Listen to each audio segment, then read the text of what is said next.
Internet. This is like the 6th time I've tried to make this video, and I keep moving my chair around.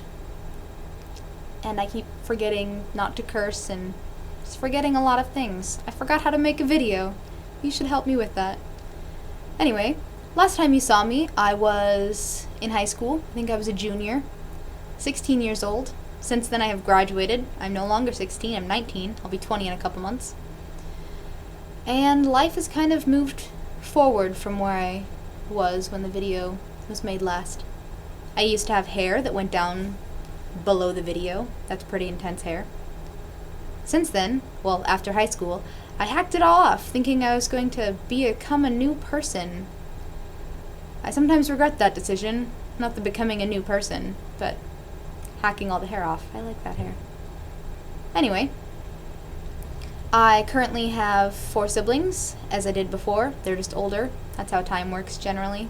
I'm wearing a great Doctor Who quoted time, but I don't know if I really want to... Whatever. Okay, get ready to pause your video if you want to read this shirt. Ooh, down.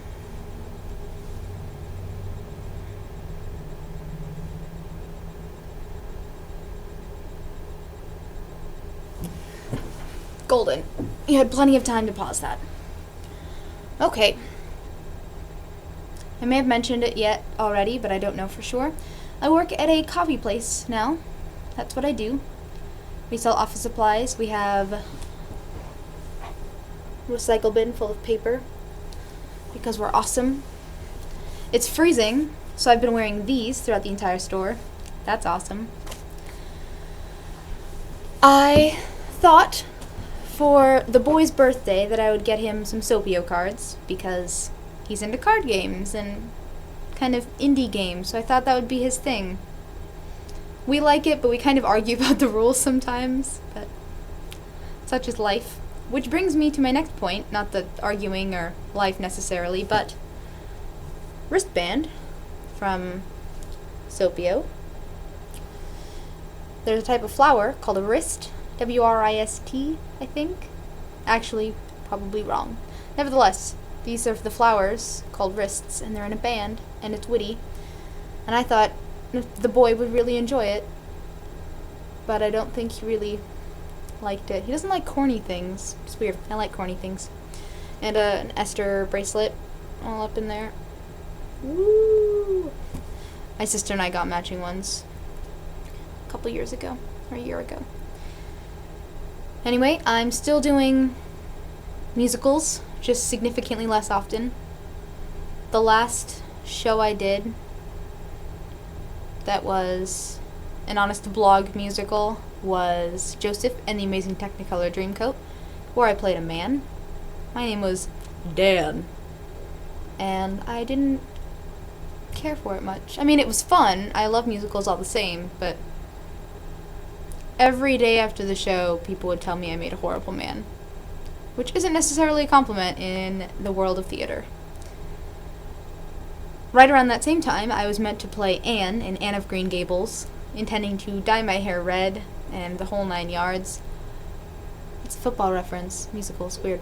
Anyway, 3 weeks before opening night, my director canceled the show, and a big part of me always thought that was my fault, because I had trouble remembering many of my monologues, because I did the math once, but I had over, or close to 1,000 lines, or something like that. I know, I'm just whining, and I should have, whatever. Nevertheless, I digress. I was really looking forward to that role. I'm moving again. Sorry, I'll try to stay stationary. I know that I could have tried harder and the show might have gone on, but I don't know. Actually, I don't know for that for sure, because I don't know how it would have worked out. It probably would have. I waste time thinking about it. Tomorrow is a new day. Yesterday was supposed to be the last day. That was a Mayan apocalypse joke. On that note, so the boy and I went to go see the Cirque du Soleil movie. I took time off work. We went to go to the noon show. After waiting for like 20 to 40 minutes for our show to start, turns out wasn't gonna start. The computers crashed in half of the theater, and the show that's only supposed to play for one day got canceled for that showing. He had to work later that night, so we didn't get to see it. Now, the manager there assured us that it's playing all weekend, so we're going to try again on Sunday. But those darn Mayans, good for nothing. I'm glad those conquistadors took him out. So this is my life, and it's kind of boring, and I know that, and it makes me sad sometimes, but then I think tomorrow can be a new day. Now, I think of the internet as kind of that witty, clever colleague that's always cracking all those jokes. Like, I'll come home from work, and I'll say to the boy, "So, I read this funny article on the internet today," or, "Somebody on the internet told me." It's like you're just this great friend for me to have, which might be a sign that I need to get out more, but again, such is life. C'est la vie. La vie. Thanks, that was clever. Anyway, I just want you to come on in. Come on back if you've been here before. Come on down. It's been nice chatting with you again. I've sincerely missed it. Thank you, and catch you on the flip side.